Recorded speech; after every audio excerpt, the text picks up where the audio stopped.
మహాదేవుడును మన రక్షకుడు అయిన యేసుక్రీస్తు వారి శ్రేష్టమైన నామంలో దైవజనుడు అనే ఈ చక్కని కార్యక్రమాన్ని చూస్తున్న మీ అందరికీ నిండు హృదయంతో వందనాలండి. దేవుని కృపలో మీరందరూ క్షేమమేనని నమ్ముతున్నారు. సేవకులు సేవకురాండ్రు మీ పరిచర్య మీరందరూ క్షేమంగా ఉన్నారని నమ్ముతూ దైవ దీవెన నిండారులుగా మీ అందరికీ కలుగును గాక. ప్రియులారా, ఈ మధ్యకాలంలో కాస్త ఆరోగ్యం కొంచెం బాగాలేదు. టైఫాయిడ్ జ్వరం వల్ల ఉదయకాలం మన్నాలు కూడా నేను చేయలేకపోయాను. వాస్తవంగా మరలా తిరిగి ఈ రీతిగా మంచి ఆరోగ్యాన్ని దేవుడిచ్చి మీతో ఈ చక్కని విషయాలు ఇలా పంచుకోవటానికి కృప చూపిన దేవుడు స్తుతింపబడును గాక. ప్రియులారా, ఈ దైవజనుడు అనే ఈ చక్కని కార్యక్రమంలో ఈ రోజున దేవుని చేతిలో బలంగా వాడబడి అనేక మందికి ఆశీర్వాదకరమైన పాత్రగా ఉండి ఈ మధ్యకాలంలో ప్రభు పిలుపునందుకొని ప్రభుతో యుగయుగాలు ఉండటానికి వెళ్ళినటువంటి ఒక గొప్ప దైవ సేవకుని గురించి 4 మాటలు మీతో పంచుకుంటాను. ఎవరా దైవ సేవకులు అనేది ఇప్పటికే మీకు అర్థమైంది కదా. ఆ దైవ సేవకులే ప్రొఫెసర్ గంటెల ప్రకాష్ గారు. గొప్ప దైవజనుడు గంటెల ప్రకాష్ గారి గురించి మరి మనకి తెలియనటువంటి విషయం కాదు. క్రైస్తవ ప్రపంచానికి చాలా పరిచయస్తులు వారు. ప్రియులారా, దైవ సేవకుని గురించి మాట్లాడవలసి వస్తే మొదటిగా చార్లెస్ స్పర్జన్ అనే ఒక గొప్ప దైవజనుడు చెప్పినటువంటి లేక ఆయన గురించి చెప్పినటువంటి ఒక మాట నాకు గుర్తొస్తుంది. చార్లెస్ స్పర్జన్ గారండి, ఆయన అద్భుతమైనటువంటి వాక్య ప్రబోధకుడు, ప్రసంగ చక్రవర్తి అనేటటువంటి బిరుదు కూడా ఆయనకుంది. అంత అద్భుతమైనటువంటి వర్తమానికుడు, వాక్య జ్ఞానం కలిగిన వ్యక్తి. ఆ చార్లెస్ స్పర్జన్ గారి గురించి చెప్పబడిన మాట ఏంటంటే, ఒక దైవజనుడు ఇలా అన్నాడు, కత్తి తీసుకొని చార్లెస్ స్పర్జన్ గారిని కనుక కోస్తే రక్తం బయటికి రాదట, వాక్యం బయటికి వచ్చిద్దేమో అని నాకు అనిపిస్తుంది అని కొందరు దైవ సేవకులు చెప్పారు. ఎంత అద్భుతమైన మాట అండి. కత్తి తీసుకొని కోస్తే రక్తం కాదు, వాక్యమే బయటకు వచ్చిద్దేమో అని మాకు అనిపిస్తుంది అన్నారు చార్లెస్ స్పర్జన్ గారి గురించి అనేక మంది దైవజనులు. ప్రియులారా, ఈ పదాన్ని ఇప్పుడు ఎందుకు వాడానంటే, మరి దైవ సేవకులు ప్రకాష్ అన్నయ్య గురించి మనం మాట్లాడుకుంటున్న ఈ క్రమంలో ఆ దైవ సేవకులకి ఈ మాట వర్తించిద్దేమోనని నేను అనుకుంటున్నాను, నిండు మనసుతో నమ్ముతున్నాను కూడా. నిజంగా అన్నయ్యలో ఎంత వాక్య జ్ఞానం ఉంది అంటే అది సామాన్యమైన విషయం కాదుగా. ఎంతో వాక్య జ్ఞానం కలిగినటువంటి గొప్ప దైవ సేవకుడు. క్రైస్తవులకి, క్రైస్తవేతరులకి, మేం క్రైస్తవులమే అనుకుంటూ క్రైస్తవులు కాని వారికి, అంటే మేము దేవుణ్ణి ఎరిగాము అనుకుంటూ దేవుడు తెలియకుండా బ్రతికారే సంఘాలలో, అలాంటి వారికి, అదే క్రమంలో చాలామంది దేవుని సేవలో ఉండి వాక్యానుసారమైనటువంటి కాపరులుగా లేనటువంటి దైవ సేవకులకి, అందరికీ కూడా సరిపోయినటువంటి అమూల్యమైనటువంటి వాక్య జ్ఞానాన్ని ప్రకాష్ అన్నయ్యకి దేవుడు ఇవ్వటం అనేది ఎంతో సంతోషింపదగిన సంగతి. వారి వర్తమానాలు గనక మీరు వింటే తప్పనిసరిగా అనేకమైన సంగతులు, అనేకమైన వాక్యపు విలువలు మనం తప్పకుండా నేర్చుకోవచ్చు. మీరు నేర్చుకుంటారు, నేను నేర్చుకుంటాను.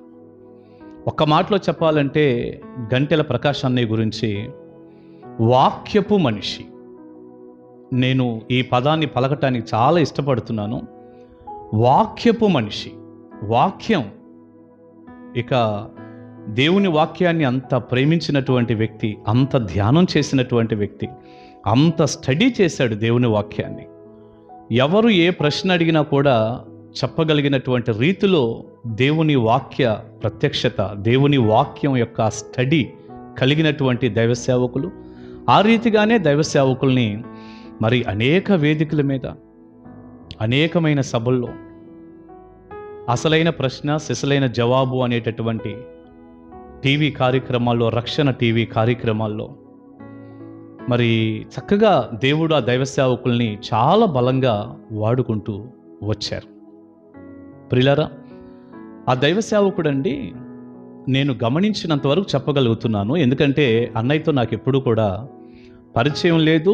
నేను ఎప్పుడూ కూడా వ్యక్తిగతంగా అన్నయ్యని నేను కలవలేదు. కానీ నాకు ఇష్టమైనటువంటి సేవకులలో ప్రకాష్ అన్నయ్య గారు ఒకరు. నిజంగా తక్కువ సమయంలో ప్రభు పిలుపునందుకొని అన్నయ్య ప్రభు సన్నిధికి వెళ్ళటం, అది దైవ చిత్తం అని దేవుణ్ణి స్తుతిస్తున్నాను. కానీ ఒకంత అన్నయ్య ఉంటే బాగుండేది కదా ఇంకా అన్నటువంటి ఆలోచన కూడా నాకు కలుగుతూ ఉంది. ఏది ఏమైనా ప్రభు చిత్తం. ప్రియులారా, ఈ దైవ సేవకులండి మనుషుల దగ్గర నుంచి వచ్చే పొగడ్తలు కానీ, ఘనత కానీ, గౌరవాలు కానీ, పోనీ ఇప్పటి వాతావరణంలో కనపడుతున్నట్టు అనేక మంది నా ఫాలోవర్స్గా ఉండాలి, నన్ను వెంబడించే వారికి ఉండాలి, నాకు శిష్యులుగా ఉండాలి అన్నటువంటి వాతావరణం ఏ మాత్రం లేనటువంటి ఒక అద్భుతమైన స్వచ్ఛమైన సేవకుడండి. అలాంటి ఆలోచనలు లేవు. ఎవరైనా ఆ దిశగా ఆలోచన కలిగిన వారిని కూడా ఎప్పటికప్పుడు ఖండిస్తూ వెళ్ళాడు. నాకు శిష్యులుగా ఉండటం కాదు, యేసు ప్రభువారి శిష్యులుగా ఉండండి, నన్ను వెంబడిస్తే మీకేమి రాదు, యేసయ్యను వెంబడించండి. ఈ గొప్ప మాటలు, గౌరవాలు, పొగడ్తలు ఇవి కూడా నాకు అక్కర్లేదు. అన్నీ కూడా మనం క్రీస్తుకే ఆపాదించాలి, ప్రభువుకే ఆపాదించాలంటూ తనను తాను మరుగు చేసుకొని ప్రభువుని పైకెత్తినటువంటి గొప్ప దైవ సేవకుడండి.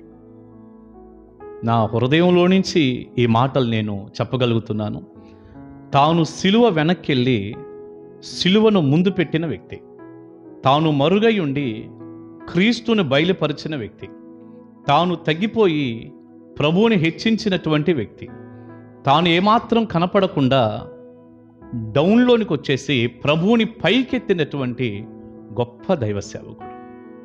అందుకే ఆ దైవ సేవకుడిని కూడా దేవుడు బలంగా వాడుకుంటూ వచ్చాడు.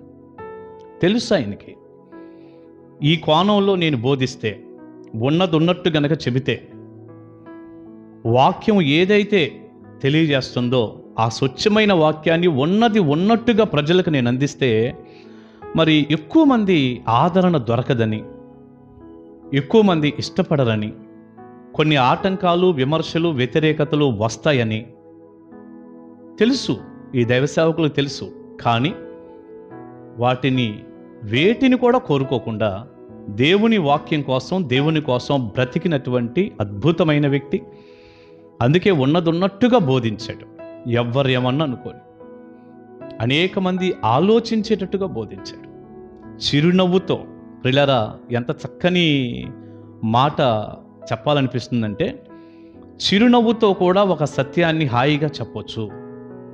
కోపంగా, సీరియస్గా, ఉద్రేకంతోనే చెప్పక్కర్లేదు. నవ్వుతూ కూడా ఒక వాస్తవాన్ని, ఒక సత్యాన్ని ప్రజలకి అందించవచ్చు అన్నది మరి అన్నయ్య జీవితంలో మనం నేర్చుకోగలిగిన ఒక అద్భుతమైనటువంటి విషయం. ఎప్పుడూ కూడా చిరునవ్వే. ఏదో నవ్వాలి కాబట్టి నవ్వటం, మనం కెమెరా ముందు, ఫోటో ముందు కొద్ది నవ్వుతా ఉంటే బాగుంటుందని నవ్వుతాం చూడండి, అట్లా కాదు. ఒరిజినల్గా ఎప్పుడు ప్రభువులో సంతోషంగా ఉన్నటువంటి వ్యక్తి, ప్రభు కొరకు బ్రతికినటువంటి వ్యక్తి. నవ్వుతూ కూడా సత్యాన్ని చెప్పొచ్చు అన్నది అన్నయ్యని చూసి మనం నేర్చుకోవచ్చు. ఆ దైవ సేవకులు అలాగే సత్యాన్ని ప్రకటిస్తూ సత్యం కోసమే బ్రతికినటువంటి ఒక గొప్ప దైవ సేవకులు. ప్రియులారా, ఒక మాట మనం ఆలోచిస్తే, దాదాపుగా అన్నయ్య చెప్పారు, ఒక 25-30 సంవత్సరాల నుండి, నేను సుమారుగా చెప్తున్నాను, కరెక్ట్గా నాకు తెలీదు, కిడ్నీ సమస్యతో, కిడ్నీ వ్యాధితో ఈ దైవ సేవకులు బాధపడుతూ వచ్చారు. అయినా కూడా ఎప్పుడూ కూడా ఆ వ్యాధిని బట్టి కృంగిపోయినట్టు కానీ, బాధపడ్డట్టు కానీ, ఆ వ్యాధిని బట్టి ఏదో సిక్కైపోయి అట్లా కనపడ్డట్టు కానీ ఏమీ మనకి కనపడదు. అంత బలహీనత ఉంచుకొని కూడా, అంత కష్టాన్ని ఉంచుకొని కూడా ఎప్పుడూ కూడా ప్రభు కొరకే జీవించాలి, నవ్వుతూ ఉండాలి, ప్రభు పనిలో సంతోషంగా ముందుకు వెళ్ళాలి. సరే, దేవుడు అనుమతించాడు, చాలా సంతోషం, దాన్ని బట్టి నాకేం బాధ లేదు, ప్రభువుని అడిగాను, ఆయన తీసేయలేదు, నా కృప నీకు చాలు అన్నాడు, ఆయన కృపే సరిపోయిద్ది అంటూ జీవించిన గొప్ప దైవజనుడు. ప్రియులారా, ఒక మాట చెప్పనా, ఈ దైవ సేవకులండి ఎప్పుడూ కూడా ఒక పదాన్ని వాడటం నేను గమనించాను. యేసు ప్రభువారు నా కొరకు ప్రాణం పెట్టాడు, ఇక ఆయన నాకేమీ చేయక్కర్లా, అది నాకు చాలు. ఆయన ప్రాణం నా కొరకు ఇచ్చాడు కదా, ఇంకేదో నా కొరకు చెయ్యాలి, చేస్తేనే అనేది లేదు, నాకు అదే సరిపోతుంది. ఎంత అద్భుతమైన మాట అండి. ప్రభువే నాకు సరిపోతాడు, ప్రభువే నాకు చాలు. ఆయన ఏది చేసినా ఏది చేయకపోయినా వాటితో నాకు నిమిత్తం లేదు. ఆయన ప్రాణం నా కొరకు ఇచ్చాడు, ప్రభువు నాకున్నాడు, నాకు చాలు అంటూ టోటల్గా యేసు ప్రభువారిని బట్టి మాత్రమే ఆనందించినటువంటి, ప్రభు ఉన్నాడు చాలు అనేటటువంటి తృప్తితో సంతోషంగా ప్రభువుని బట్టి తృప్తిగా సేవ చేసినటువంటి గొప్ప దైవ సేవకుడు, నిస్వార్థమైనటువంటి దైవజనుడు.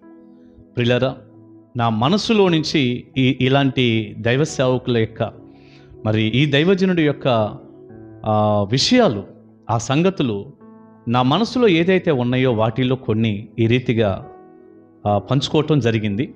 వాస్తవంగా ఇన్ని మాటలు మీకు చెప్పటానికి కృప చూపిన దేవుడు స్తుతింపబడును గాక. ఈ దైవ సేవకులు ప్రభుతో ఉండటానికి యుగ యుగాలు, దాదాపుగా అనేక సంవత్సరాలు ఏ ప్రభు కొరకైతే ధైర్యంగా బలంగా మాట్లాడుతూ వచ్చాడో ఆ ప్రభువుతో, తాను ప్రేమించిన ప్రియ రక్షకునితో ఉండటానికి ప్రభు పిలుపునందుకొని ఈ 2025 సంవత్సరం ఆగస్టు 15వ తేదీ రాత్రికాల సమయంలో ప్రభు సన్నిధికి వెళ్ళారు. ఒకానొక సమయంలో ప్రభు వారిని వెంట పెట్టుకొని వస్తారు. దశలోనిక పత్రిక ప్రకారం ఆత్మలను వెంట పెట్టుకొని వస్తాడని ప్రభు అన్నాడు కదా, వస్తానని. తప్పనిసరిగా ఈ దైవ సేవకుల్ని మనం చూస్తాము. మరి ఈ వీడియో సందర్భంగా దైవ సేవకులు ప్రకాష్ అన్నయ్య గారి సతీమణి, దైవ సేవకురాలైనటువంటి ఆ చెల్లికి లేక అక్కకి, వారి కుటుంబానికి యేసు ప్రభువారు ఎప్పుడు కూడా తోడుగా ఉండి గొప్ప ఆదరణ ఈ సమయంలో కలిగిస్తూ ఆ సేవకురాలని కూడా రానున్న రోజుల్లో బలంగా ఆయన చేతుల్లో ఒక పాత్రగా, ఆయన సేవలో ఒక సాధనంగా వాడుకోవాలని ఒక తమ్ముడుగా నేను ఎంతో నిండు మనసుతో కోరుకుంటూ, మరి పరిశుద్ధ గ్రంథంలో ఉన్నటువంటి ఈ మాటలు, నేను ప్రార్థన చేసే ముందు పరిశుద్ధ గ్రంథంలో ఉన్నటువంటి ఈ మాటలు ఈ గొప్ప దైవ సేవకునికి అక్షరాల సరిపోతాయేమో చూద్దామా?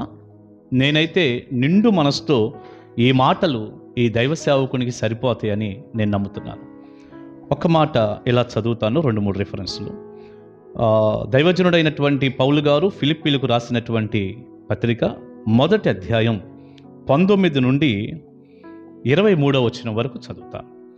మరియు నేను ఏ విషయములోనూ సిగ్గుపడక ఎప్పటి వలనే ఇప్పుడును పూర్ణ ధైర్యముతో బోధించుట వలన నా బ్రతుకు మూలముగానైనను సరే, చావు మూలముగానైనను సరే, క్రీస్తు నా శరీరమందు ఘనపరచబడునని నేను మిగుల అపేక్షించుచు నిరీక్షించుచున్న ప్రకారముగా మీ ప్రార్థనల వలనను యేసుక్రీస్తు యొక్క ఆత్మ నాకు సమృద్ధిగా కలుగుట వలనను ఆ ప్రకటన నాకు రక్షణార్థముగా పరిణమించునని నేనెరుగుదును.